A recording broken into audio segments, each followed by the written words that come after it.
Hey, it's Larry with Stewarding the Wealth Transfer. Super excited. I've got a great guest today. He's my big little brother, and he was such an example of generosity. And he became an NBA player, played for a number of years in the NBA, played 12 years, I believe, overall. And he's going to talk at Ben Boot Camp, and I'll talk a little bit about that at the end of the video. But David, you taught me a lot about generosity. You really provide an example of getting mentors and really seeking personal growth because it was crazy. Most people from our small hometown didn't see you going as far or as long as you did. I want to talk about market cycles and your experience as both a residential house flipper and investor, as well as you moved into commercial. And I think, were you a commercial? You worked with a commercial broker for, was it 3 years or 4 years, or how long did you work About with? 4 years with Grubb and Ellis in the land division, but I helped all the different expertises, industrial and multifamily a little bit as well. I'm going to set the table a little bit here. A lot of people don't realize probably the trouble that the real estate market is in. And it's really interesting because they look at their own market and they think, oh, it's not that bad. But it seems like where there was excesses recently, there's going to be a deeper fall, darker fall. And it's not the same everywhere, you know. And our little market, I just was on the phone talking to a title company, and he was saying the market here is still good. He goes, it's a tight market. It's not a deep market because there's not a lot of listings, but things are still happening. But now down in Florida, there's tremendous listings. And I was talking to my son about Nashville, Dallas, and Florida, and in the apartment complex owner market, there's borderline fear, big fear. And I really feel like the table is set for those who participate in the wealth transfer to diversify their proceeds into real estate when that time comes. I mean, the real estate still hasn't hit us the way we hoped. We've both benefited. You're a big XRP person, bigger than me. Little sibling rivalry there, but you've kicked my butt in XRP, so good for you. But what do you see in real estate? What are you looking forward to? And let's just kind of dialogue about what people could learn. All right. Well, I have a history by I'd say God's grace that I do go to people and ask them to help me get better. Being a professional basketball player, if you had a good coach, he could really take you to the next level.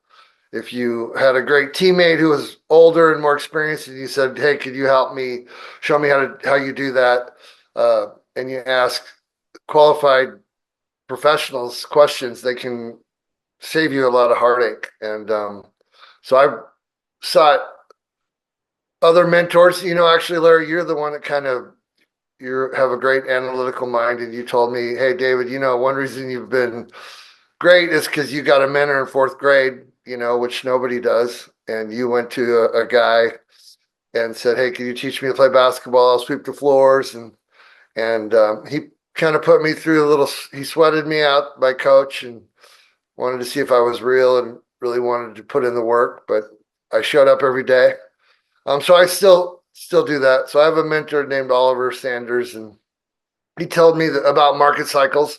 He basically only works like 4 years every decade. So he buys 4 years every decade, and then he says you do something else. So I really believe that. In the NBA, there's a proverb, the same thing that makes you laugh makes you cry. So when you do something and it works and it makes you laugh, well, you still have to look at the market. And if you don't make adjustments, you're going to end up crying. And that's what a lot of real estate people are doing.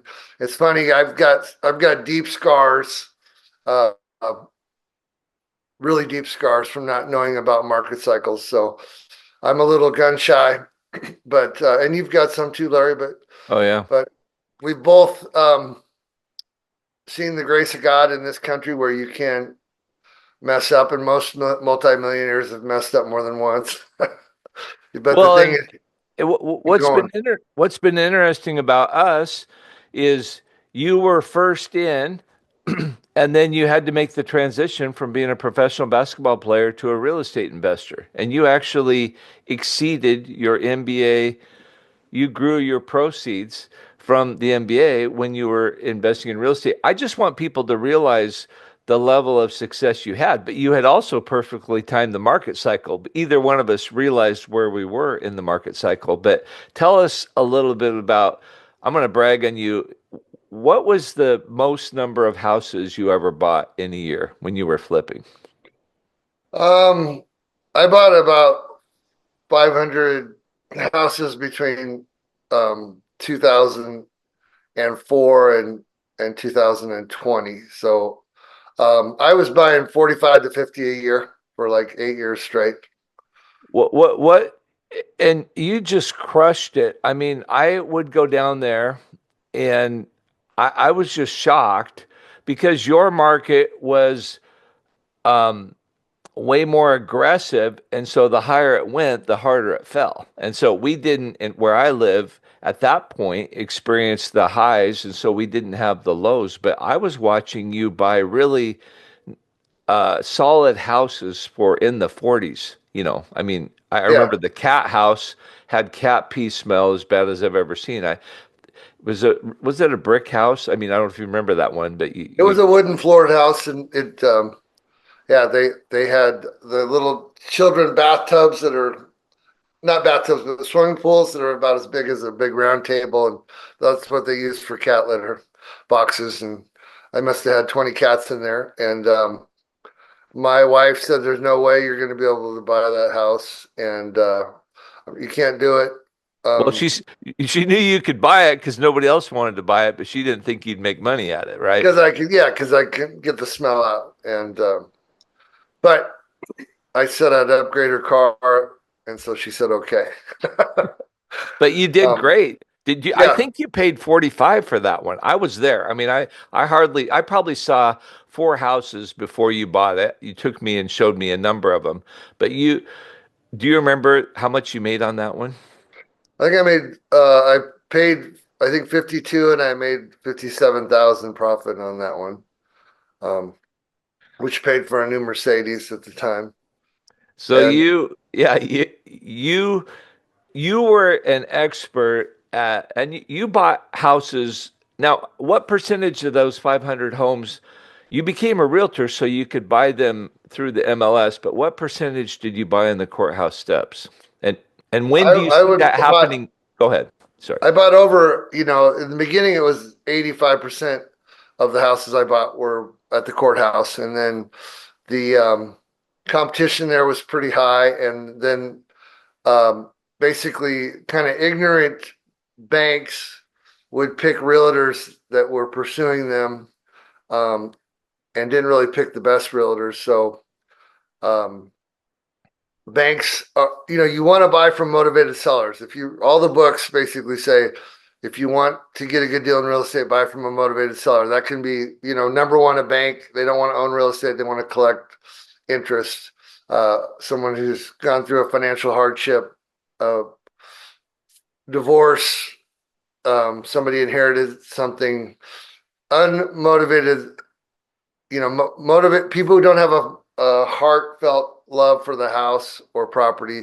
They'll sell cheaper than someone when it's their baby. So, um, anyway, banks are a great thing, a great buyer, and they were They're a giving them great seller. A bank is a great great, seller, yes, yes. and they were giving them to realtors that didn't really know the market. Like some realtors, if a house smells like cat poop and pee, then they're going to say, I wouldn't take that if you gave it to me." And they mean it. It smells so bad. I just want to take it if you gave it to me. And then, they don't realize for $3,000 you can bleach it and get that smell out of there. And a house that really, really smells bad, nobody really wants. Only like 2 out of 100 people want. But a house that's doesn't smell bad, but it's totally terribly designed and needs a total remodel, 15 people would buy that just because it smells good. So I buy ugly houses. That works. The uglier, the smellier, the more bigger the profit margin usually is. And Donald Trump just said at the beginning of this month, he said, the markets are not our economy. So I think that was kind of a signal where what happens in real estate, yet the economy is to a degree different. But the more insulated you are from Wall Street, the better position you'll be. But when do you see, what's your guess? It takes a while. I live in Reno, Nevada, the state of Nevada. The market topped in January of 2006. And then it actually fell for 4 years. It took 4 years for it to get to the very bottom. Now, while as it was falling, there were incredible deals, really good deals that were 25% below market that were selling, but it literally took 4 years. Um, so it's hard to time the market, but here's kind of a test that I think really helps. When you hear people say, I hate real estate. I hate it. My house on Zillow's gone down so much, and it's not really what it was worth. I hate it. That's when you want to buy. And when people say, "Oh, I love real estate. My house is skyrocketing. I've made so much money on my house. I just love it. I want to buy two more." That's when you want to sell. So buy low and sell high. What do you learn from what you experienced? Because I marveled at what you were able to do, you know. But as the market cycle changed, even though you had experienced tremendous success, you kept the similar pattern, and then that created a little pain and stress because as the market changes, you have to change your tactics, right? So, what are you looking forward to, and what did you learn with what happened? Well, the mistakes I made that really hurt the most is when you have a really good asset in a really good location that you really buy for a great price, keep that, keep that. And, if it's a good location for you to manage it and it's on a good location, keep that. And then, sell the ones you don't like that are further out. Keep your best assets. Don't ever sell them. Try to give those to your children. I think that's a great thing. And then, I found a lot of great deals and I did good, but I got ripped off a lot by my every one of my bosses or contractors basically took advantage of me because I kind of had the pro basketball uh, mindset where my time is valuable. So I didn't believe and verify. If you're going to do business with someone, you've got to trust them, but then you need to verify that they're doing what they say. And so I would always call ahead, I'm coming.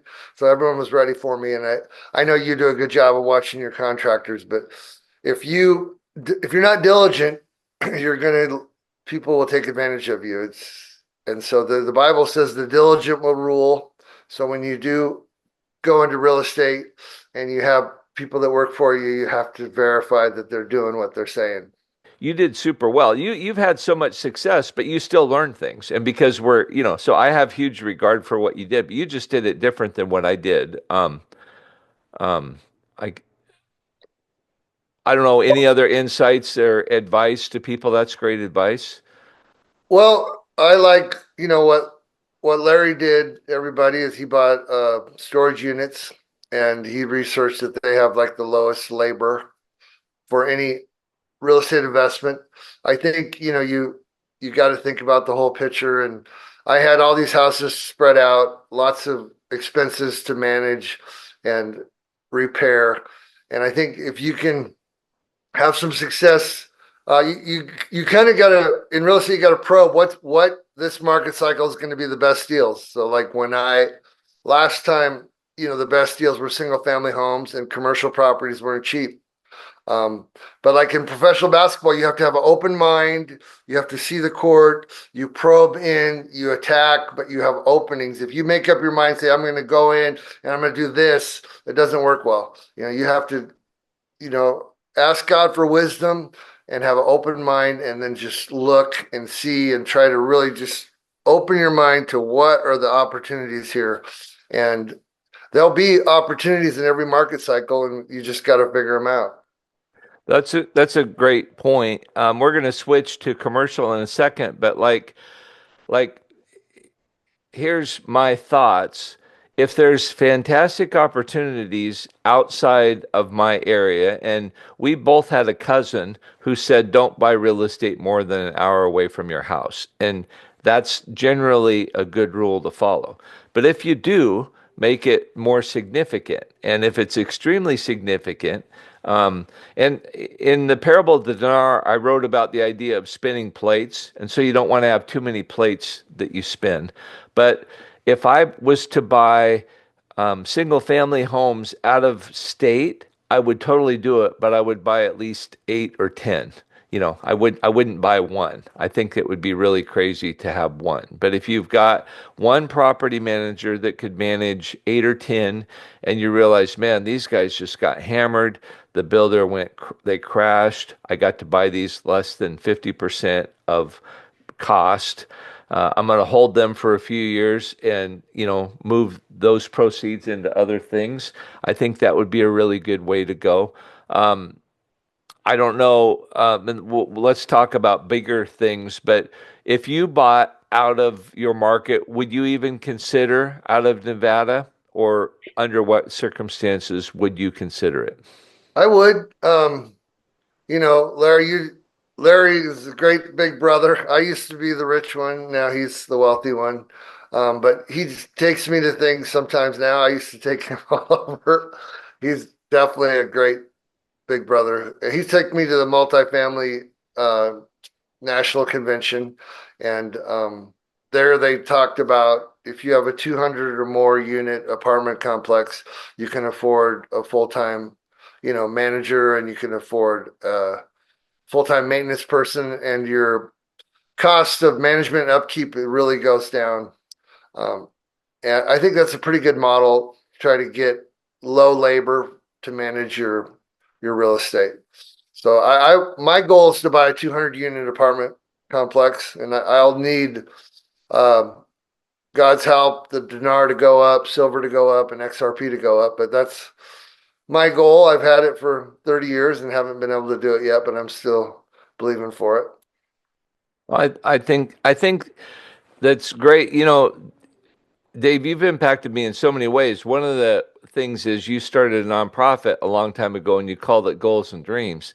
You've always had goals and dreams. You've been able to accomplish by believing what God had called you to do. You've accomplished far more than I really believe you could. And then you influenced me so much that you showed me in the first 20 years of my life that the second 20-year section of my life was your example. And so, I went after it.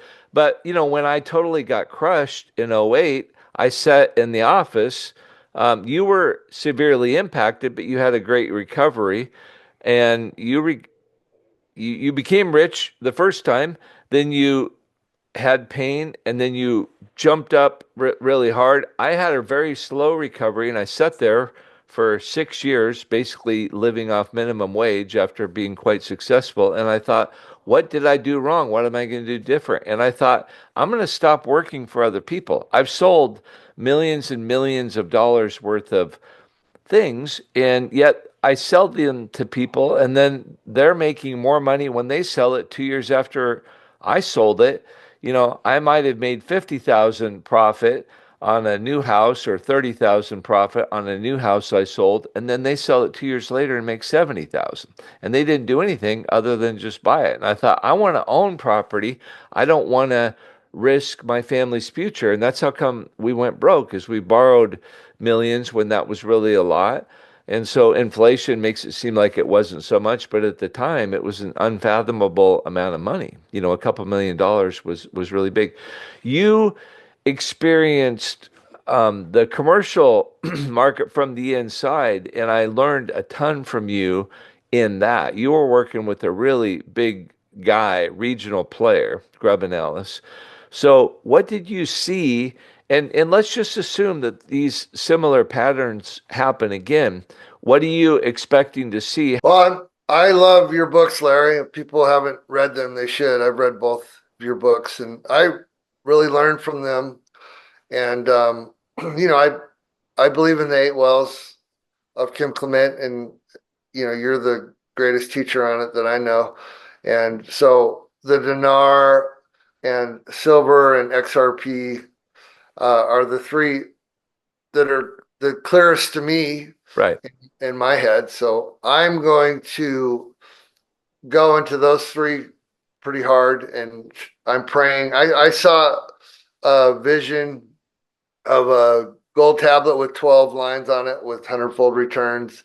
And I really believe that God's going to give us 12 opportunities for hundredfold returns. And I think the dinar, silver, and XRP are the first three. So I'm praying that I can go from the first one to the second one to the third one, still keeping some assets, and then after the first three, then I'll start to look into real estate. Right. Yeah. I agree that real estate is, I totally agree with that. It's after the first three. And I think those are the first three too. Pretty sure dinar's first, um, but what did you learn? You had an insider view from an extremely inflated, and so it compacted Yeah. extremely. What did you Well, see? I'm praying for cash flow, Larry. So, our dad, our dad was engineer on the railroad, and our mom told him to buy some land, and he bought 80 acres, and his buddy told him to buy it, and then my mom said, do it. And then he complained about it for 20 years and turned 20,000 into a million. But he had great cash flow with his engineer job, and we lived a modest life. We never ordered beverages when we went out to eat. We drank water, which is You healthy. got you got thunked in the ear, the head if you did that. You didn't do that.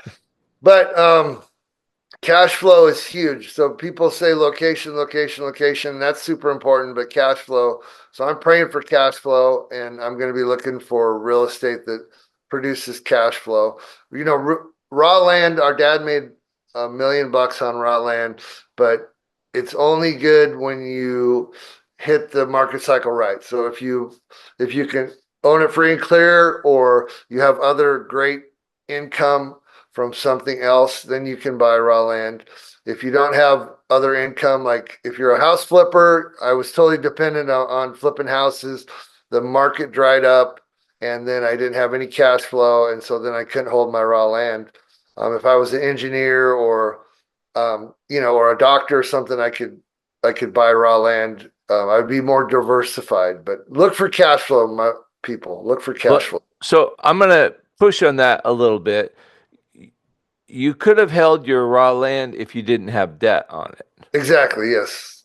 Yeah, because I would not recommend anybody buying raw land with debt. I have, and that's why I went down. What are subdivisions worth when everything hits the fan? Okay, so this really irritated me when I retired from professional basketball. I went on Amazon and bought like 7 books on flipping houses and tax sales and foreclosures. And I didn't know that land could lose 90% of its value. Okay. Raw land, a investment is worth what it can produce. So it's speculative to buy raw land. You can make huge returns if you buy raw land and you rezone it and get it approved for higher density for more units. You can make a fortune, but the bottom line is it's not producing anything. My mentor in commercial real estate said it's only worth what you can grow pumpkins on it and sell the pumpkins for. So raw land can lose 90% of its value. It did in Reno. Every almost every piece of land lost 90% of its value, including finished lots and subdivisions. And we even had improved, like, subdivisions that were not built yet, but um, they had the Preliminary preliminary plat. plat and everything that banks had loaned millions and millions for. One of those sold for 3.5 cents on the dollar of the debt, 3.5 cents on the dollar. So it meant you could build the lot for 40,000 a lot, and it was worth about 11,000. So, the the market turned so bad, that it made no sense to develop the lot. And now, if you would have bought it low and you could have held it, and it's you would have made a fortune on all those things if you could have held them when the market was really, when there's a lot of blood in the streets. You should have bought it and held it. I begged a couple people that were rich to buy some of those subdivisions, and they didn't have the stomach for it. But when people say I hate real estate, that's when you want to buy. Right. No, that's totally true. One thing I learned in commercial real estate is there's of a long line of expertise in real estate. And guess who gets paid a lot of money? Nobody except for the very top experts. So there's 40 different expertises in real estate. You've got to be the top three in your market and you'll get paid. And if you're if you're a top three realtor, top three industrial agent, top three multifamily guy, you're going to get paid. But if you don't, if you're the 100th best, you're not going to make much. So going from good to great is really super important in real estate. Become an expert. Well, you had this opportunity. I want to tell the story about how you acquired, I think, 16 free and clear houses and a whole bunch of lots at an amazing, at the absolute bottom of the market, and you led an investor there and nobody else showed up because it was not in a prime location. It was in a smaller town, right? And so Yeah, it okay, was a, I'll tell you the story. I'm going to just kind of summarize it like this. You made a legendary real estate investment that if there was a trophy to go on the wall or in the display case at the county of the best deal of the decade, you pulled it off. Yeah. Okay, there was a bank in our market. I was studying them and all the commercial foreclosures, and they were really doing a bad job. They they sold a subdivision in our market without any of the local brokers even knowing about it. They went through a New York City broker. It was negligent how bad they were. They had bought a subdivision and then they got a line of credit. So they had a first deed of trust with the subdivision. It was a 144 unit subdivision, and then they got a line of credit for like 6 million to build out the houses. Anyway, they owed 282,000, and it was 16 houses and 22 lots. You were the only person that realized when the little loan got foreclosed on, the big loan was going to disappear. Yeah, they basically bought the land and then they had a big loan to develop it. They foreclosed on their first instead of their second, so they wiped out their own loan. And so we got 16 homes and 22 lots for 282,000. We made a 700% return in 100 days. So it was the best foreclosure deal probably definitely in a flip in our market in northern Nevada. So So God led me to that. what was interesting about it is you liquidated the houses, you kept the land, and you've done very well on that. Well, I did two things well. I tried to get the expert land guys in my office to go with me to invest, and they were like, "Oh, it sounds too good to be true. I'm not going to drive an hour to the courthouse steps for that." So the experts in real estate wouldn't do it. So then I went to a buddy of mine who was a real estate investor, told him about it. His wife was an attorney, and he said, "Yeah, I'll partner with you. I got more cash than you, so I'll bring a 500,000 and you bring your 110,000." That's all I had. I went from being thinking I was worth 5 million down to about 250,000. Anyway, we drove an hour and they go, "Would anybody like to bid?" I said, "What's the trustee number?" "Yes, we'd like to bid $1 over 282,001. Would anyone else like to bid?" Going once, going twice, going three times, sold. And no one else knew what it was. And so it was kind of funny because we called the trustee, who was a local trustee who did the sale. We said, "Hey, can we change the locks on the houses. And so he said, I don't know, let me call the bank and see. So he called the bank and he said, hey, they want to change the locks on the houses. The other end was like, locks on the houses, locks on. They thought the bank thought they were all just vacant lots. They didn't even know that there were 16 houses on there. So they really were messed up, and so they sued us to try to overturn the sale. But my partner's wife was an attorney, so she countersued them, and they just had to say, hey, we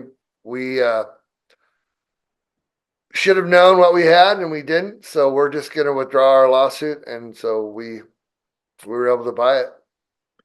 Well, I I think it was a great story. I loved watching your success. I was amazed. And so one of the things I think that shows that's kind of a parallel during the time of the wealth transfer is you got to have faith. I mean, when you invest, you believe that you're following what God is calling you to do, but there's a lot of pressure and it's hard to believe. And this wealth transfer has taken longer than what each one of us thought. We thought it would have been started 2 years ago, but we hoped it would. But you had faith, you persevered. We've got stories. Tracy and I have got stories of faith, and we persevered. And there's a lot of pressure in the middle of doing what you believe God is calling you to do. Any encouragement to anybody? And I really think this is going to happen. But just what encouragement do you have for them? Oh, I think I feel like the Lord's telling me something about that. So you people listening, you are a child of God. You're a masterpiece creation. God made you really amazing. And just like in pro sports, you could kind of lock in or you could go to your playoff mode. And I believe God just wants you to go to the playoff mode. And the verse that comes to mind is, I sought the Lord and he answered me and he delivered me from all my fears. So if you seek God, if you lock in prayer, like I was so desperate for God because I had 4 kids and I lost pretty much almost all my money. I didn't know how I was going to make it. Um, and I was hungry and desperate, and I locked into my work, and the Lord answered me and He delivered me. And that's the bottom line. God loves you, He cares about you. If you're willing to seek His face, pray, do the research, walk by faith, have counsel, but be willing to put your money where your mouth is, diversify and do a bunch of different things. I have like 11 different investments for the wealth transfer, in my opinion, diversified, but I'm going to swing the bat, and God's in control. We'll see what happens. Oh, it's really good, Dave. I really appreciate it. I'm really excited that you're going to be able to make it to Bend, and I know that people are going to have a lot of questions. You're going to be there for all 3 days. You're actually going to be helping, and you're just such a servant. You've always been a super generous person. I love having you as a brother, and I appreciate you coming and sharing some of your expertise. You're going to be really funny, but you're going to talk about more maybe about the market cycle, about experiencing liquidity events and mentoring at Ben Boot Camp. So thank you so much for your time today. I love you and look forward to seeing you in 4 weeks. Yeah, it's going to be great. I'm looking forward to being in Bend, Larry. Thank you for your leadership. I would love to introduce my brother David to you at Ben Boot Camp. We still have plenty of room available. Lunch at Larry's has filled up in Longview the day before. Tickets are $199 for one person, $299 for two. Or go to Eventbrite. The link is in the title of the video as well as at my website, larryswood.com. Thank you so much for watching.